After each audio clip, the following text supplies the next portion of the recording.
बांग्लादेश में हिंदुओं पर हो रहे कट्टरपंथी अटैक से दीदी भी चिंतित हैं। अब तो उन्होंने यहाँ तक कह दिया है कि बांग्लादेश के हिंदुओं के लिए उनके राज्य के दरवाजे खुले हैं।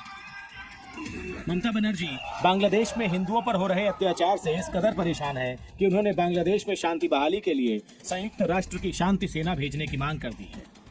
ममता ने कहा है कि बांग्लादेश में जो हो रहा है वो विदेश नीति का विषय है। प्रधानमंत्री नरेंद्र मोदी और विदेश मंत्री को इस विषय में बांग्लादेश से बात करनी चाहिए। धर्म जाति समुदाय देखकर हो रहे अत्याचार की निंदा होनी चाहिए।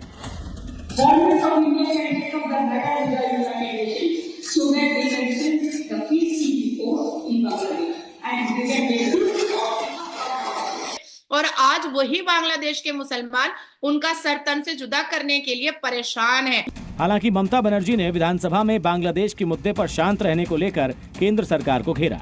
उनका कहना था कि पिछले 10 दिनों से केंद्र सरकार बांग्लादेश में हो रहे अत्याचार को लेकर कुछ नहीं कर रही है। अब इंडिया जो है वो मजीद उनको तंग करेगा और ये जो अभी शेख यूनिस साहब हैं, हाँ। इनको मजीद इनका जो तख्ता इक़्तिदार से इनको पलटा देंगे, हाँ, मजीद ये उसको लेके आएंगे, हाँ। जो इनके मफाद के लिए बेहतर होगा। मतलब इंडिया ऐसा करेगा कि बांग्लादेश के अंदर ऑटोमेटिकली वो गवर्नमेंट आ जाएगी जो इंडिया को सपोर्ट करेगी। बिल्कुल ऐसे उनको चाहिए ही ऐसा बंदा, हाँ। जो उनके मफाद के लिए, हाँ। सांस में सांस ले, हाँ। उनके वो जो नारा लगाते हैं उसके साथ नारा लगाए, हाँ। उनको मफाद परस्ती की जरूरत है, हाँ। इंडिया अपने मफाद के लिए कुछ भी कर सकता है। सर अगर इंडिया की पॉलिसी देखें वो ज्यादा दोस्त बनाने को प्रेफर करता है तो जाहिर है उसको लगेगा कि बांग्लादेश के ऊपर शांति है, नेपाल के ऊपर शांति है, क्योंकि चाइना और पाकिस्तान के साथ इंडिया की वैसे भी नहीं बनती, तो इंडिया दुश्मन तो नहीं बनाएगा। लेकिन इकोनॉमिकली इतना प्रेशराइज इस वक्त बांग्लादेश हो चुका है कि मुझे लगता है कि अगर मोदी साहब मोहम्मद यूनुस से मिलने का फैसला कर दे तो यूनुस साहब तो पैरों में बैठ जाएंगे। जो हालात हो गए हैं बांग्लादेश के, मोदी साहब फैसला मेरे ख्याल में नहीं करेंगे। लास्ट टाइम रिजेक्ट कर दिया था कि नहीं मिलना यूनुस से। मोदी कभी भी नहीं उनसे मिलेगा, हाँ। और यूनुस साहब को घर ही जाना पड़ेगा। सच में रियली इसको, हाँ। कि हमने हिंदू जेनोसाइड हमने अफगानिस्तान में देखा, हिंदू जेनोसाइड हमने पाकिस्तान में देखा, हिंदू जेनोसाइड हमने मोपला में देखा, हिंदू जेनोसाइड हमने मालाबार में देखा, हिंदू जेनोसाइड हमने जम्मू कश्मीर में देखा, हिंदू जेनोसाइड हमने श्रीलंका में देखा, हिंदू जेनोसाइड अभी हम बांग्लादेश में देख रहे हैं, हिंदू जेनोसाइड अभी कुछ दिन पहले हमने बहराइच में देखा, हिंदू जेनोसाइड अभी कुछ दिन पहले हमने संबल में देखा। हेलो दोस्तों, जैसा कि आपने हाईलाइट में देखा, बांग्लादेश में हिंदुओं के खिलाफ जारी हिंसा के बीच पश्चिम बंगाल के मुख्यमंत्री ममता बनर्जी ने संयुक्त राष्ट्र की शांति की तैनाती का सुझाव दिया है। ममता बनर्जी ने इसके लेकर प्रधानमंत्री नरेंद्र मोदी से पड़ोसी देश में चिंताजनक हालात को लेकर दखल देने और ध्यान देने की भी अपील की है। पश्चिम बंगाल विधानसभा को संबोधित करते हुए ममता बनर्जी ने बांग्लादेश में हिंदुओं पर हमले की निंदा की और सख्त कदम उठाने की आह्वान किया है। तो दोस्तों चलिए देखते हैं कि पाक मीडिया इस पर क्या रिएक्शन देता है और उनका क्या कहना है इस वीडियो के बारे में। तुम्हें कहते हैं वो तो बांग्लादेश बना था, उसका पाकिस्तान लेकर के बैठा ही हुआ था, क्योंकि जिस हिसाब से 1971 में भारत ने हेल्प करके बंगाबंधु शेख मुजीबुर रहमान की मदद करके उन्होंने पाकिस्तान के हलक से बांग्लादेश निकाला था, और पाकिस्तान की नजरों के सामने शेख हसीना के नेतृत्व में बांग्लादेश इकोनॉमिकली, फिनेंशियली, उसके बायलैटरल रिलेशन, उसकी ट्रीटी, उसका एजुकेशन, उसका इंफ्रास्ट्रक्चर जितना खूबसूरत हो रहा था, और जिस हिसाब से संविधान के द्वारा बांग्लादेश में शेख हसीना के नेतृत्व में काम हो रहा था, ये पाकिस्तान को कहीं ना कहीं डाइजेस्ट नहीं हो रहा था। अब आती है बात कि आपने कहा कि हिंदू सीधा बॉर्डर पर चले गए। डेफिनेटली मुझे भी इसका पूरा आइडिया है, क्योंकि पश्चिम बंगाल के बशीरहाट हाड़वा में बांग्लादेश का बॉर्डर लगता है, और वहां पर जो मैंने आपको पहले भी बताया है कि मैं दिवाली रिप्रेजेंट कर चुकी हूँ बांग्लादेश ठीक।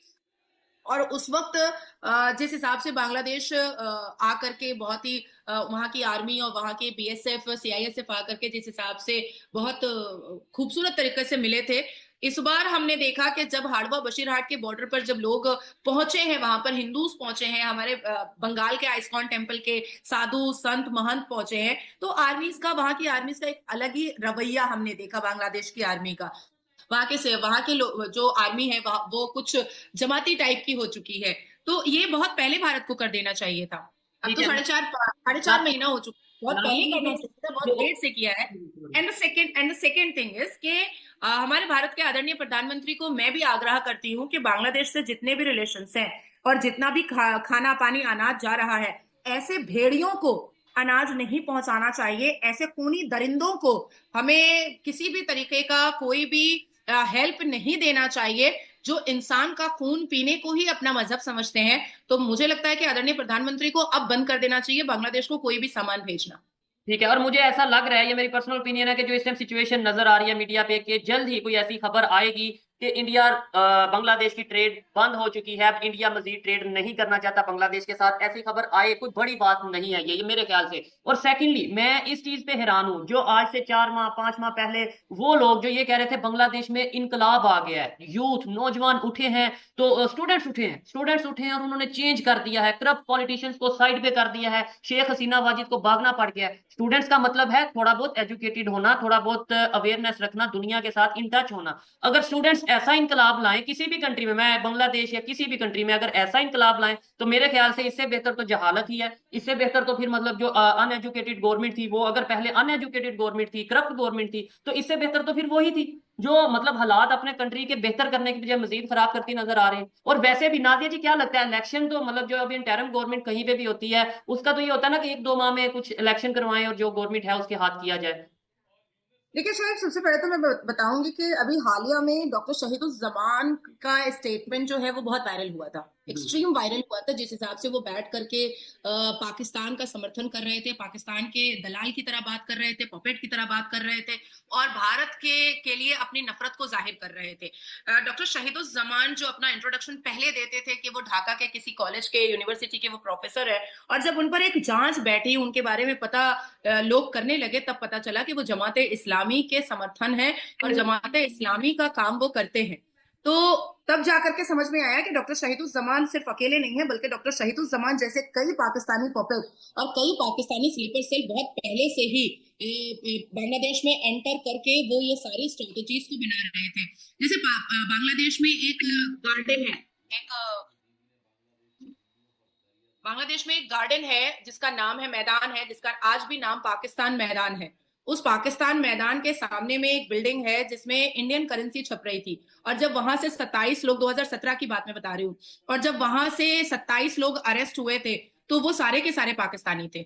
आप इसको गूगल पे सर्च कर सकते हैं।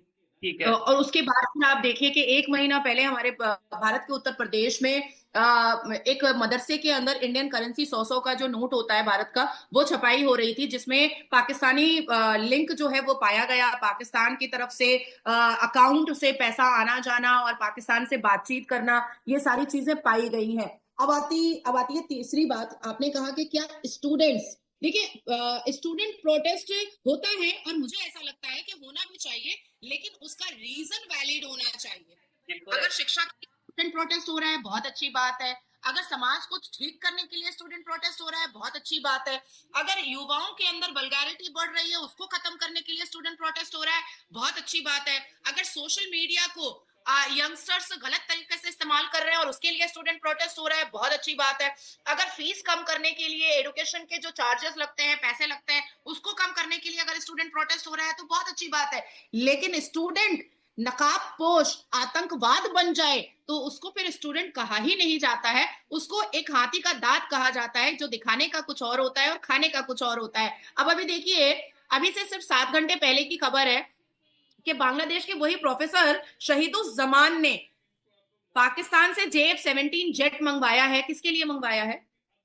जो 7% हिंदू बचे हुए हैं उनको जड़ से खत्म कर देने के लिए, मार देने के लिए मंगवाया है। और देखिए हालिया में जाकिर नायक ने जब पाकिस्तान विजिट किया था तो उन्होंने साफ लफ्जों में कहा कि अब जो बांग्लादेश में हो रहा है वो ठीक हो रहा है। तो इसका मतलब है कि ये जितने भी मौलवी मुल्ला टाइप के हैं, खारी टाइप के हैं, आलिम दीन टाइप के हैं, मुअज्जिन और इमाम टाइप के हैं, वो बलात्कार का समर्थन कर रहे हैं। उसकी क्योंकि जहाँ वहाँ की जो स्टैब्लिशमेंट है, उनको भी वो बंदा चाहिए जो इन्वेस्टमेंट लेके आए। उनकी वजह से तो अभी जो यूनिस साहब हैं, जो उसने अपने डिसीजन लिए, जो फैसले किए, इस तरह तो जिस तरह ये अडानी साहब हैं या और लोग हैं, ये तो अपनी इन्वेस्टमेंट निकाल लें तो फिर बांग्लादेश में रह क्या गया? कुछ भी नहीं। बल्कि बांग्लादेश में हमारे पाकिस्तानी लोगों ने काफी इंडस्ट्री बनाई है वहाँ पे। तो इस तरह तो बांग्लादेश में क्राइसिस फैलेगा, मजीद वहाँ पे तबाही का शिकार होगा। तो बांग्लादेश की आर्मी को भी इंडिया की इन्वेस्टमेंट चाहिए ही चाहिए। वो तो पहले भी कर रहे हैं और मजीद भी करेंगे। तो फिर इंडिया के खिलाफ नारे क्यों लगाए थे, जिसका इंडिया को आपको देखिए बड़ा दुख है कि भाई हमने इनको पाला, हमने इनको हर चीज दी, वीजा दिए, इनके ऊपर इतनी हमने जो है नवाजिशें की और बदले में इन्होंने इंडिया के खिलाफ नारे लगाए, बदले में इन्होंने गद्दारी के नारे लगाए। जिस तरह एक छोटे से बच्चे को वालिदैन पालते हैं, हाँ। तो कल को वालिदैन के सामने उठ के खड़ा हो जाए तो वालिदैन बर्दाश्त करेंगे, हाँ, वो तो उसको देश निकाला देंगे, उसको घर से निकाल हाँ, देंगे। बिल्कुल। तो अब इंडिया भी वही उनके साथ कर रहा है, उनको अपनी औकात पे अपनी ला रहे औकात पे ला रहा है। हैं। और चाहिए इनको कि अब भी ये होश के नाखन लें, और इंडिया बांग्लादेश, से पंगा ना ले। इंडिया से नहीं बल्कि किसी कंट्री से भी ना पंगा लें, हाँ। क्योंकि अभी उनकी इतनी इकोनॉमी स्टेबल नहीं है कि वो अपने पाँव पे खड़े हो सकें। तो आपको क्या लगता है कि ये जो एहतजाज है ये जल्दी रुक जाएंगे या फिर अडानी साहब फिर कोई इनको मोहलत दे देंगे? नहीं, ये अडानी साहब जो है इनको अब मोहलत तब देंगे जब ये चले जाएंगे। उससे पहले इनकी अब चूंकि ऐसी वजह नहीं बन रही कि जिसकी वजह से वो टिक पाई यूनिस भाई। सर, इंडिया इतना पावरफुल कैसे होगा इकोनॉमिकली, पॉलिटिकली, आप हर देखिए- फोरम पे उसकी बात चलती है। आप बांग्लादेश जैसे मुल्क की नाक की नकीरें निकलवा दुनिया की 5वीं बड़ी इकोनॉमी इंडिया है। हाँ बिल्कुल, इंडिया 5वीं बड़ी इकोनॉमी है। एग्री, हाँ। और अब देखें लोग बाहर के जो कंट्री है वो इंडिया में आके इन्वेस्टमेंट कर रहे हैं, एग्री एग्री, हाँ। क्योंकि उन्होंने अपने जो लोगों को टैक्स फ्री मतलब कुछ टैक्स में छूट दी हाँ, है, बिल्कुल। वो अपना उनको बिजनेस का मौका दिया है कि आए आप इन्वेस्टमेंट करें, हम आपके लिए हर लिहाज से आपके साथ खड़े हैं। और वहाँ की इन्वेस्टमेंट, वहाँ पे लोग जाके इन्वेस्टमेंट कर रहे हैं और उनका मुल्क खुशहाल हो रहा है दिन ब दिन। अभी आपने देखा होगा एक दो दिन पहले इंडिया ने बयान दिया कि अगर पाकिस्तान हाँ, हाँ, हमारे साथ दोस्ती रखता है। हमारे साथ दोस्ती रखे तो इनको IMF से कर्जा लेने की जरूरत ना पड़े। हाँ, बिल्कुल, तो इसका यही मतलब बोला ये था। कि हमें ही कह रहे हमें ही हैं। हालांकि आप देखिए पाकिस्तान वो मुल्क है जो कि कुछ साल पीछे चले जाएं तो ये कर्जा देने वालों की लिस्ट में था। जर्मनी, जापान को इंडिया, ये पाकिस्तान ने कर्जा दिया। हाँ। आज हम बाहर के मुल्कों से कर्जा ले रहे कोई हैं। भी बड़ा कंट्री है उसके मफाद के साथ या उसके अगेंस्ट जाएंगे तो वो वक्ती तौर पे आपको दबाने की कोशिश करेगा। उसके सबसे जो एक सॉलिड वेपन होता है उसके पास वो इकोनॉमिक होता है कि आप इकोनॉमिकली जो किसी को वीक कर लें या सेंक्शन लगा दें उस पर, ठीक है, उस पर पाबंदियाँ लगा दें, वो ट्रेड की सूरत में हो, कोई एड की सूरत में हो, किसी भी सूरत में हो, उसको फाइनेंशियली आप वीक कर दें तो फिर आप उससे अपने मुतालबे जो मनवा सकते हैं वापस अपने ट्रैक पे लेके आ सकते हैं। मतलब कि ये तो पूरी वर्ल्ड में है। जैसे ईरान पे बहुत सारी सैंक्शंस हैं, ठीक है, और पाकिस्तान पे हैं। अब पाकिस्तान ईरान से गैस नहीं ले सकता, अफ़गानिस्तान पे इतनी सैंक्शंस रही। क्या है कि जब भी आप किसी बड़े कंट्री के मफाद के अगेंस्ट जाएंगे तो इस तरह की प्रॉब्लम्स तो आएंगी। मतलब आप ये कह रहे हैं कि जो बांग्लादेश है वो इंडिया के खिलाफ गया तो उसको सामना करके अडानी साहब ने तो उनको प्रॉपर बिजली देना बंद कर दिया कि पहला लोन दे, और उस लोन में से भी वो $150 मिलियन ही चुका पाए हैं। अब ये कि जो बांग्लादेशी थे वो इंडियंस के ज़्यादा करीब थे बनिस्बत के पाकिस्तानीज़ के, क्योंकि उनके लिए बॉर्डर भी ओपन था, बहुत सारी उनकी ट्रेडिंग भी थी, लोकल ट्रेडिंग भी। जैसे हम नहीं क्रॉस कर सकते इंडिया का बॉर्डर, हम जा नहीं सकते, हम इंडिया के साथ, लेकिन बांग्लादेशी trade नहीं कर सकते, जाते थे, बांग्लादेशी जाते थे। लेकिन बांग्लादेश के अंदर रिजीम जो चेंज हुआ उसमें इंडिया के खिलाफ नारे क्यों लगे? और इंडिया ने अब जो बांग्लादेश की रस्सियां खींची हैं, बिजली की सप्लाई कट होगी, टेक्सटाइल इंडस्ट्रीज उनकी बंद होगी, मोहम्मद यूनिस के खिलाफ लोग जैसे शेख हसीना के खिलाफ निकले थे उसके लिए निकल आए। क्या सबक हासिल होता है इन तमाम चीज़ों से कि कितनी बड़ी पावर है पड़ोसी? इंडिया तो इस वक्त वैसे इकोनॉमिक पावर है क्योंकि बहुत ग्रो कर रहा है, दुनिया मानती है अब इसको। दुनिया मानती है अब उसको, क्योंकि इंडिया का हाथ है, मतलब किसी भी कंट्री की डेवलपमेंट में, मतलब कि आप मिडिल ईस्ट में ले लें, सारा उसके हाथ में है, ठीक है। और इसी तरह अब उसकी इंडस्ट्री IT इंडस्ट्री है या उसकी ऑटोमोबाइल इंडस्ट्री है, बहुत ज़्यादा ग्रो कर रही है। दुनिया में उसका शेयर है, मतलब कि उसकी गाड़ियाँ जा रही हैं, उसके IT एक्सपर्ट जा रहे हैं, उसके इंजीनियरिंग के एक्सपर्ट है वो जा रहे हैं। अब डेफिनेटली एक बड़ी इकोनॉमिक पावर है। अब वो छोटी जो कंट्रीज़ होती हैं, जो नेबरिंग कंट्रीज़ होती हैं, उनके अंदर भी अपने उनके मफाद जुड़े होते हैं, कोई डिफेंसिव होते हैं, डिफरेंट काइंड्स के होते हैं, वो अपने कोई ना कोई मफाद ले रहे होते हैं, या कोई सस्ती लेबर ले रहे होते हैं, या कोई सस्ती प्रोडक्ट ले रहे होते हैं। तो जब आप अब जो पहली हुकूमत थी हसीना वाजिद की, डेफिनेटली कोई ना कोई उनको बेनिफिट दे रही होगी। अब उसको नज़र आ रहा होगा कि जो नया आने वाली है, जो रजीम चेंज हुआ है, तो उसमें वो शायद totally benefits anti-India, ना मिले, हाँ, बिल्कुल, वो एंटी इंडिया है, हाँ। ठीक है, थोड़ा सा प्रो इस्लामिक कह सकते हैं, इस माइंड के हैं। इस वजह से उनको टफ टाइम, उनको लग रहा है कि शायद हमारे ना हालात ख़राब हों, तो इसलिए वो टफ टाइम दे रहे हैं कि शायद ये लोग ना मान जाएं, दोबारा उसी पे आ जाए कि जैसे हम 8 पे चल रहे हैं, IMF की 8 पे, बांग्लादेश में भी 8 पे चलना अमेरिका शुरू हो बीमा में जाएगा। चल रहे हैं, हाँ। तो वो जारी बात है इंडिया डेफिनेटली चाहेगा। इंडिया की तो ये भी कोशिश है कि पाकिस्तान उसके मातहत होके चले। हाँ, इंडिया तो ठीक है, कहता है, अब इंडिया ने कल श्रीलंका- भी कहा था कि कश्मीर छोड़ दो, IMF से ज्यादा लोन दे देंगे। तो जैसे श्रीलंका है वो भी इंडिया का के सपोर्ट अंडर है, बांग्लादेश को भी है। इंडिया का सपोर्ट था, सपोर्ट था, बिल्कुल ऐसा ही है। भूटान देख लें, सारा ये कुछ ही है। कोई भी है नेबरिंग। तो दोस्तों, जैसा कि आपने वीडियो में देखा, या सुझाव देते हुए संयुक्त राष्ट्र देश में एक शांति की सेना दल भेजे। प्रधानमंत्री विदेश मंत्री को बांग्लादेश के साथ बातचीत करनी चाहिए। तृणमूल कांग्रेस सुप्रीम ने आगे कहा कि अगर ऐसी घटनाएं जारी रहती हैं तो हम अपने लोगों को वापस लाना चाहते हैं और मैं आश्वासन देती हूँ कि उन्हें खाना पीना कमी की सामना नहीं करनी पड़ेगी। ममता बनर्जी ने आगे कहा कि पिछले 10 दिनों से भारत सरकार चुप है, लेकिन उनकी पार्टी सीमा अवरुद्ध करने के आयात निर्यात रोकने से धमकी दे रही है। यह तभी किया जा सकता है जब केंद्र सरकार कोई खास आदेश जारी करे। संयुक्त राष्ट्र रक्षा यूनियन ने कहा कि जिन्होंने अक्सर ब्लू हेलमेट्स के लिए नाम भी जाना जाता है, ये संयुक्त राष्ट्र की एक स्पेशल टीम है जो दुनिया भर में जारी संघर्ष वाले क्षेत्र में शांति कायम रखने मकसद से बनाई गई थी। यह टीम अलग अलग देशों से फौजी, पुलिस के नागरिक कर्मियों को समूह होते इन जवानों को काम कानून के शासन स्थापित करना, स्थानीय संस्थानों को मजबूत करना होता है। इस टीम की तरफ से किया जाने वाला काम एक विशेष संयुक्त राष्ट्र सुरक्षा परिषद प्रस्ताव पर आधारित है, जिसमें मिशन के मकसद के दायरे में रहते हुए किया जाता है। तो दोस्तों वीडियो कैसा लगा अपनी राय कमेंट बॉक्स में जरूर दें। वीडियो पसंद आए तो लाइक और सब्सक्राइब करना ना भूलें।